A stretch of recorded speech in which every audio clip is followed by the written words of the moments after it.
Hi, good afternoon, everyone. My name is Dr. Lee Anderson. I am the Executive Director of the Police Accountability Team here for the City of Cleveland out of the Mayor's Office.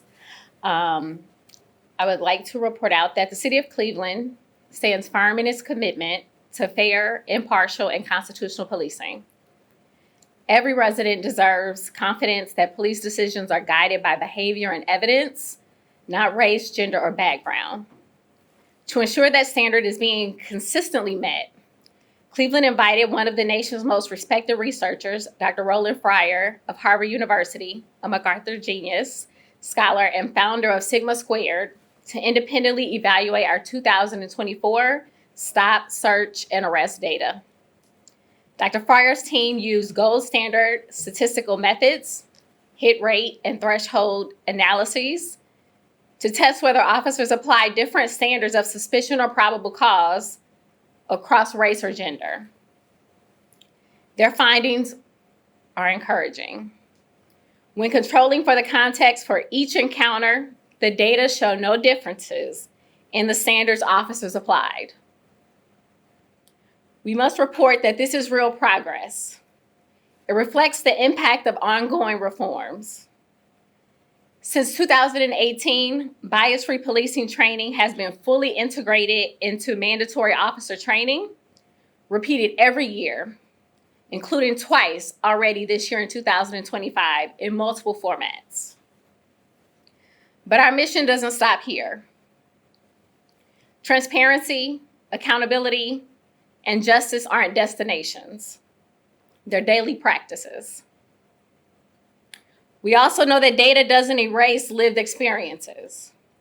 Some residents have felt mistreated, and their stories will continue to guide our work as well. We thank Dr. Fryer and Sigma Square for their partnership, but also we express gratitude to the people of Cleveland for their honesty, their patience, and their commitment to progress. We thank the division for embracing innovation and embodying accountability and transparency. And together, we're building a public safety system that's not only constitutional, but compassionate, accountable, and worthy of the people it serves. Thank you. With that, I'd like to introduce Dr. Roland Fryer. Hello, everyone. Thanks for allowing me to Zoom in here this afternoon. I'll just give a few words on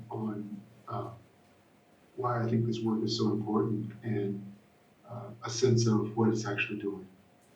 So police departments around the world have been held to statistics that often don't make sense. And what I mean by that is there's a belief that if a group is 10% of the population, that they should also be 10% of the encounters with police, 10% of the arrests, et cetera. And there are situations where that can be true, but that doesn't in and of itself, departures from that don't in and of itself actually prove bias. And so one of the things that we wanted to do based on my own research over the years is come up with a way for law enforcement to really understand and test for in real time the differences between disparity and bias, right? So disparities are difficult and we should work on them. Bias is something that we have to address immediately because that's unconstitutional policing, as Dr. Anderson mentioned. And there are a couple ways to do this. I don't need to get into the statistics too deep, but I am a nerd, so I might end up in that way. And these aren't, I just want to say at the outset, these aren't things that, I just made up out of thin air, right? I'm not a 20-year-old who went to Stanford, had a smoothie and decided to, help the police. I've been working on these issues for more than a decade. And what you want to do is not just compare the fraction of people who were stopped by the police, but you want to understand what the police actually, what the police actually find, what happens during those searches, right? If we're searching folks in minority communities and those searches are not yielding um, anything, that they're just, wasting people's time, and the police are using a lower bar to search people even when there's no real suspicion, that is bias, and that should be rooted out immediately. If these searches are productive and they are finding things and they are able to use this as a crime reduction strategy, and that's a very different object. And so what we did was we took all the data from 2024, and we not only tried to understand disparities in traffic stops, which lots of folks in Cleveland have reported on, but the most important piece to me is whether there's evidence that there was a different standard for stopping people based on their race or any other group characteristic like that. And for the 2024 data, I can tell you that we didn't find anything. We found no evidence of bias. But that's not even the most important piece to me. That's great. That's important, and I'm and the results seem very robust and very clear. But what's more interesting about the partnership with Cleveland is the ability to continuously check this in near real time, so that the city can every few weeks actually look at the data, see if there are any potential small issues that are bubbling up, and be able to provide officers with training or other means to ensure that small issues don't become bigger issues. And that's why I'm so excited about this. And we're not just working with Cleveland, but other districts as well, to have this be a part of the culture that we're checking and ensuring that our policing is constitutional. I think that's the real way to make progress, because I do believe that, part of the friction between the types of communities I grew up in and law enforcement are due to this feeling that folks in these communities are being constantly applied a different standard for policing than others. Luckily, with the data that's collected in Cleveland, we can actually rigorously test for that. And again, in 2024, we found no bias. And going forward, we're going to be ensuring that that we have those types of results in a real-time way. And so that's why I'm so excited about the partnership, is that we will have an opportunity to hold ourselves accountable, to check and make sure that the types of results we found in 2024 continue in 2025, 2026, etc. So I'm happy to answer any questions about the exact statistics if you want, but at a high level, we are using methods that are all peer reviewed. They're all very well known. The difference is no one's ever put them into software and allowed police departments to measure themselves in real time. Thank you, Dr. Fryer. So I just want to talk a little bit about what the men and women of the Division of Police do on a daily basis. As you know, the focus of Mayor Bibb's administration and what we do daily is about reducing violent crime throughout the city. That is our main focus on everything we do, from deployment to our violent crime reduction details. And that is the work and the promise we have for the citizens of the city of Cleveland. When we look at that, how we deploy for the violent crime initiatives, it's data-driven. We create microgrids, we have hotspot heat maps that we send our men and women out there, and we're saying, this is where the crimes are occurring. This is what the community is complaining about. This is what they're seeing, and we have a duty to go out there and correct these actions and to make sure our citizens feel safe. And it's not about race, gender when we see those crimes. It's about the heat maps that are developed that show this is where crime is occurring in the neighborhoods, and this is where we need to send our resources. We've been conducting violent crime enforcement details in partnerships with the State Highway Patrol, our federal partners, to reduce violent crime. And when we look at these numbers from our search and seizure data, our traffic stop data, these go hand in hand. We're sending our men and women out there, telling them the crimes are occurring. This is where you need to go. This is the enforcement that you need to, make sure you're taken care of. So I want to make sure that when you're looking at these comparisons, we have to take that into consideration. Our duty is to reduce violent crime, and we are sending our officers to the area where we see crime occurring. So with that, if someone has questions, follow-up questions. This question is for Dr. Fryer. What specifically tells you that there is no evidence of bias in traffic stops? Sure. We look at the fraction of contraband weapons found in those traffic stops. So essentially what we're trying to test is what is the, part of the economics language, efficiency of those stops. How are the officers actually finding illegal drugs or weapons, et cetera, or are they pulling folks over and they find absolutely nothing and letting them go about their day? If those two numbers are different, right? So even if let me give you an example. If you are stopping minorities 2 times more than non-minorities, and the success rate of those stops, let's call it, what you find when you do those stops, is less for minorities than it is for non-minorities, that is evidence of bias. Because you're stopping them more, and actually they're less productive of a stop, so you shouldn't be stopping them more, you should actually be stopping them less. Right?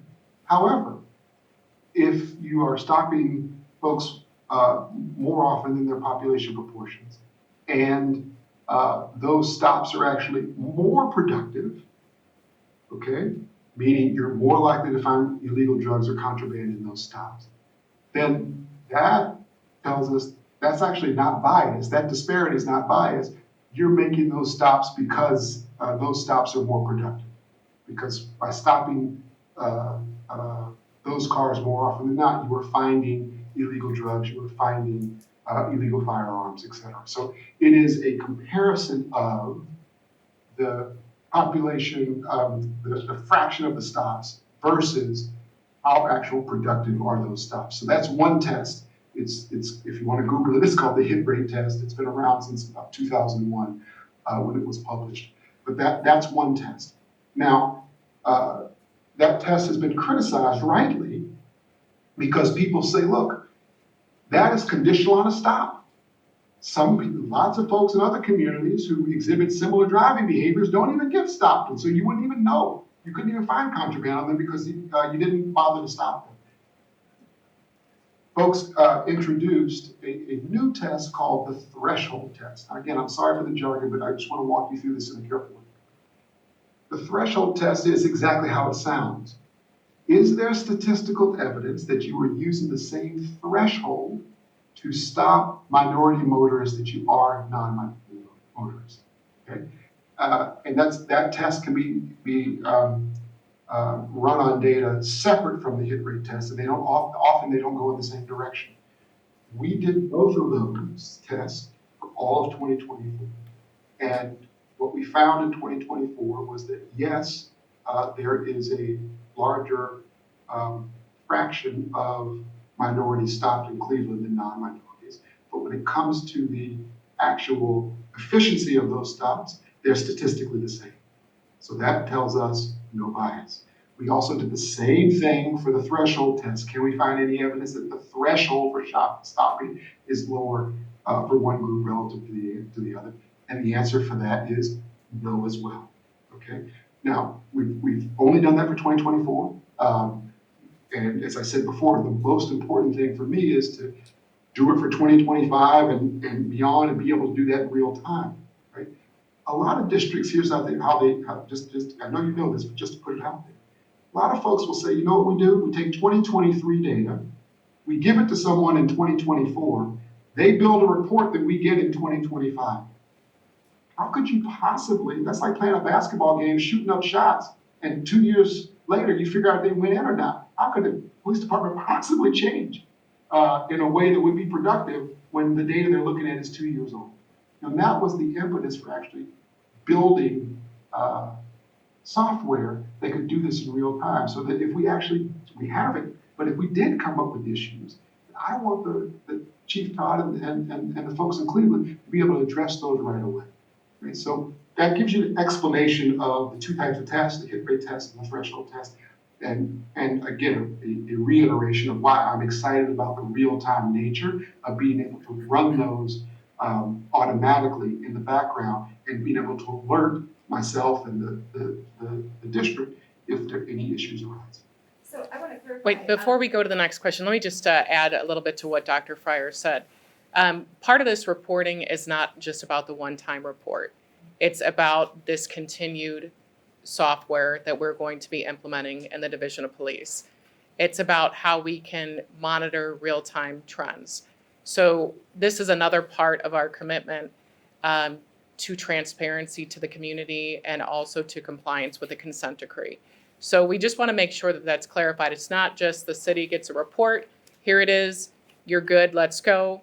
This is about an ongoing process and partnership with this team. Just to clarify, because you mentioned, did you find in the 2024 data that black drivers were searched 3 times as often as white drivers? I'm sorry, I can't hear on my end, so if the question is directed towards me, I'm not ignoring you, I just can't hear you. I apologize. I wanted to ask, you mentioned something about how often black drivers were searched. Were they searched 3 times as often as white drivers in the 2024 data? I don't remember the exact number. I think that number you just gave was reported by the Marshall Project in the 2023 data. I don't remember. Yeah, along with I don't remember stations the exact number. analysis as well. Yeah, I don't remember exactly the 2024 data off the top of my head, but I can get that for you for sure. In the 2024 data, you found similar amounts of contraband, like drugs and weapons were seized? Across different groups, yes. And they found the same thing in the Marshall Project stuff in 2023, by the way.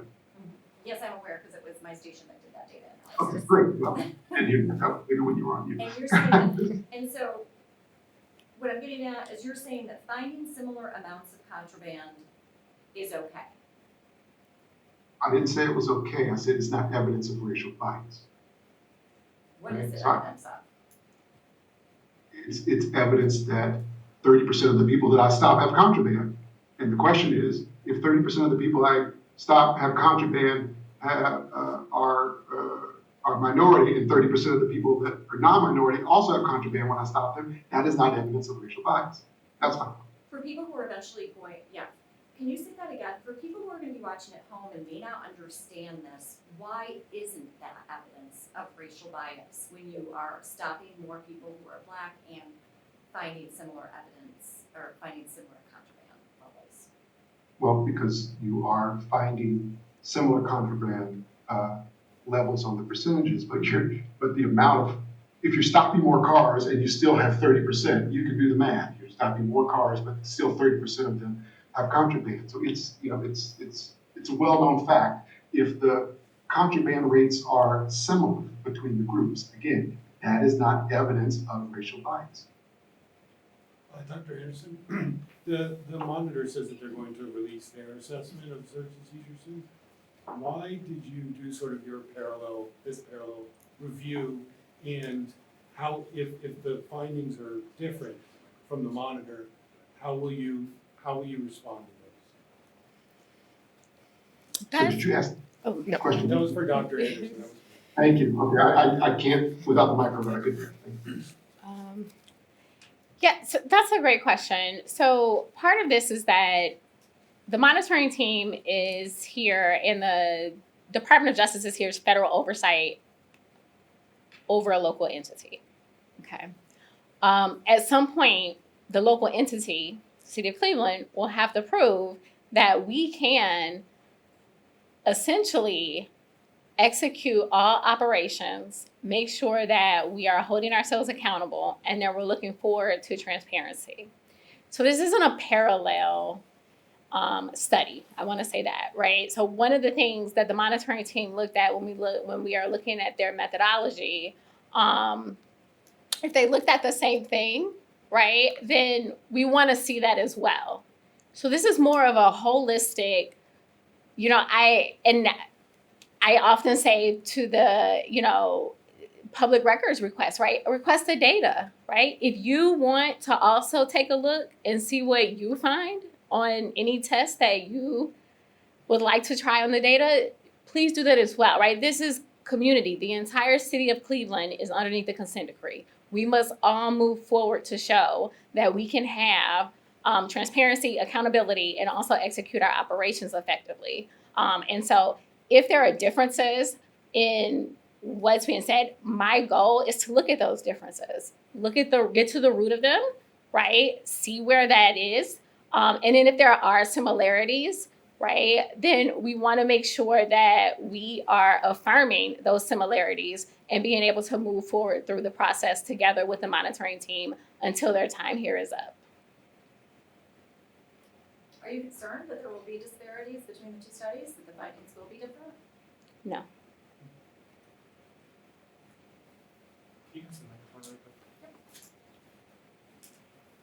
Question for Dr. Fryer. Did your analysis include use of force?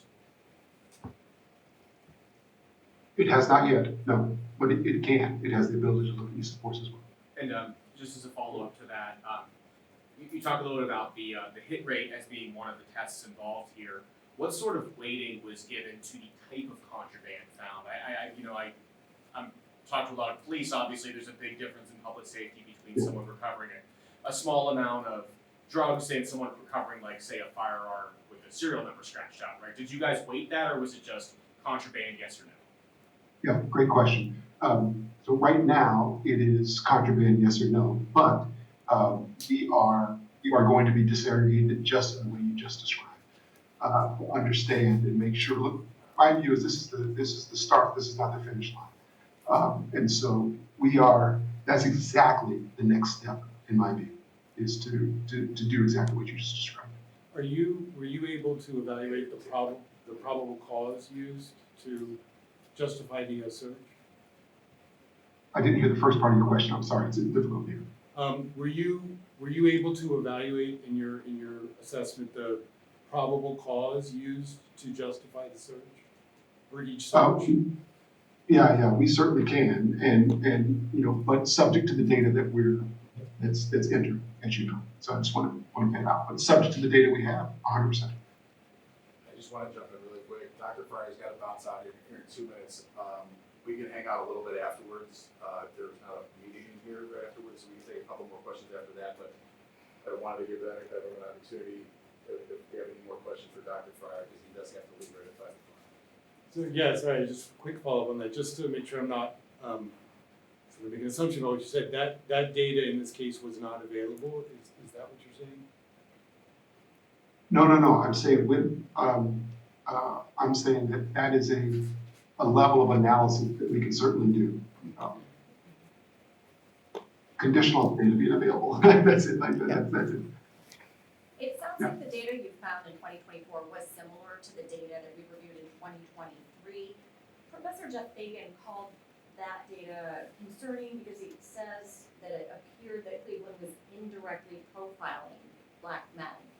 Do you agree with that conclusion? Is he wrong? Well, I don't know what he meant by that conclusion, but I can tell you if what he meant was they have different thresholds for stopping people. We actually performed that test, and I don't believe the other analysis did. And so I would say, using that test, there's also no evidence of racial bias using the threshold test. So if that's what he meant by that statement, then that would be my answer. Thanks, Dr. Look, I want to say one more thing here because I want to make something clear. I wouldn't be here if this was just a report.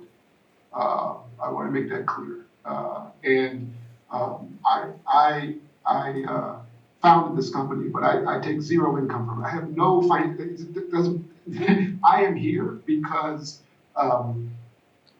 if there is a police department in the country who's willing to take data in a proactive way and test rigorously for bias, I am 100% in to help facilitate that partnership.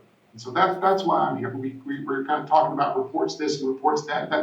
that's above my pay grade. What I am here to do is use the exactly right statistics, and I think that's the hit rate test and the threshold test, which I've prescribed before, to understand and differentiate between disparities in stops and bias in stops. And now I'm sorry, I don't know the lady's name who mentioned, is this okay? That's a different set of questions in terms of the level. But I'm here to try to understand and help law enforcement differentiate between disparities and bias in an effort to actually help communities heal, right? Like I grew up in these communities and I grew up worried, frankly, about police interactions. And so if I can use statistics to help with that, I think that's something worthy of doing. And that's why I'm here. I just want to be very, very clear on that because maybe I've detected the wrong thing because I'm not there. But I want to make very clear that my reason for being here is the ongoing partnership to ensure that that we don't have biased policing anywhere.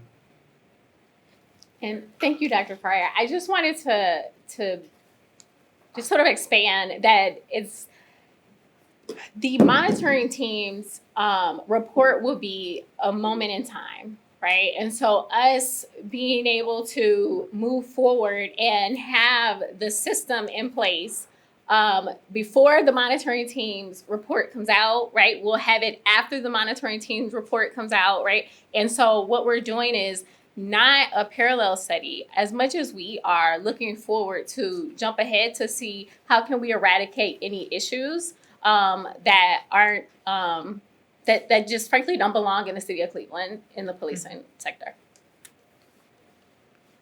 And just a little bit about our work with Dr. Fryer, with Dr. Anderson, and the police accountability team, and with the DOJ and monitors. The Division of Police takes each conversation, and if there's anything that they find concerning, they identify as a potential problem, or they just say we're doing a good thing. We implement changes in our policies all the time. You know, we're constantly working to make sure our men and women are doing constitutional policing, that they're following policy, and that there's accountability in place. You know, that is what we want to do to, you know, prove to the community that the work we're doing is the right type of work. So this is just another commitment that the city has made, that the division has made with working with Dr. Fryer, is another level of transparency to show that, you know, we are checking every box to make sure that we are doing the right thing. Last question? Sorry, perhaps a question for the chief. There was a lot of discussion earlier about some real-time monitoring. I know that the city has a lot of real-time monitoring crime data that's already publicly available. Can you just tell us a little bit about what this real-time monitoring will look like, and is it something the public can just access on the website? I know that there's a dashboard that's built at some point. We haven't gotten to that step yet. We're in the initial phases of our partnership with Dr. Fryer and Sigma Squared, so we will probably get that for you in the future, but you know, we're encouraged and you know, we're excited to see what that looks like.